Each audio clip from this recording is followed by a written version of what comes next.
Cendrillon et la pantoufle magique. Il était une fois, dans un pays lointain, une gentille jeune fille nommée Cendrillon. Elle vivait avec sa belle-mère et ses deux belles-sœurs, qui étaient égoïstes et méchantes. Depuis la mort de son père, elle lui faisait faire toutes les tâches de la maison. Pendant que ses belles-sœurs se promenaient, en jolies robes et riaient, Cendrillon devait balayer, laver et cuisiner du matin au soir. Mais malgré tout, elle restait gentille et souriante. Chaque soir, elle parlait aux petits oiseaux et aux souris du jardin, en rêvant d'une vie meilleure.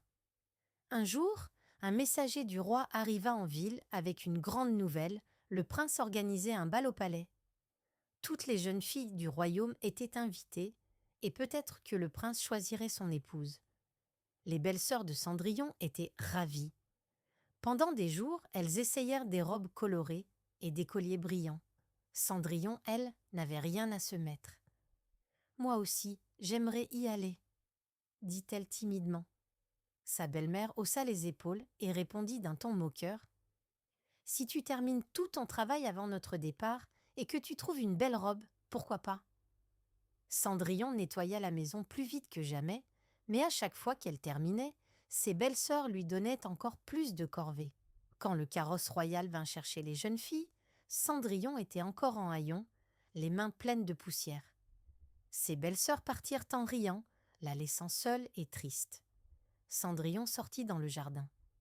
Les larmes coulaient sur ses joues. Soudain, une lumière douce apparut devant elle. Une belle dame vêtue d'une robe scintillante se tenait là. « Ne pleure plus, Cendrillon, » dit-elle avec un sourire. « Je suis ta marraine la fée. Et ce soir, tu iras au bal. » Avec un coup de baguette magique, elle transforma une citrouille en carrosse doré, les souris en chevaux, et la vieille robe de Cendrillon en une magnifique tenue brillante. Mais le plus beau cadeau fut une paire de pantoufles dorées qui brillaient doucement. « Elles sont magiques, » expliqua la fée. « Tant que ton cœur restera bon, elles brilleront. » Puis, elle ajouta un avertissement. « Mais attention, à minuit, la magie disparaîtra. » Quand Cendrillon arriva au palais, tout le monde se tourna vers elle. Son élégance et son sourire éblouissèrent la salle.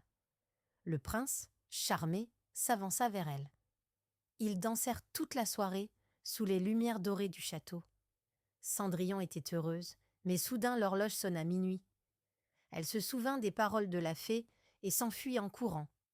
Dans sa précipitation, elle perdit une de ses pantoufles magiques sur les marches du palais.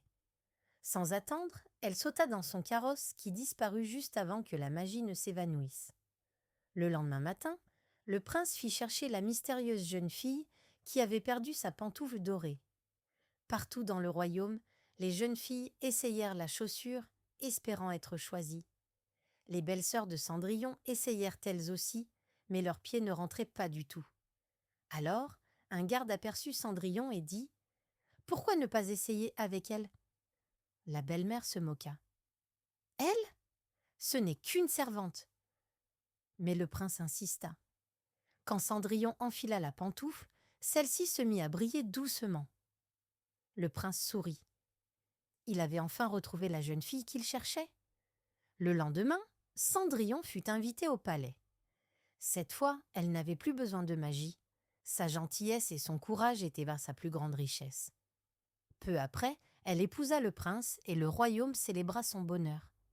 Quant aux pantoufles magiques, elles furent gardées précieusement pour rappeler à tous que la vraie magie vient du cœur.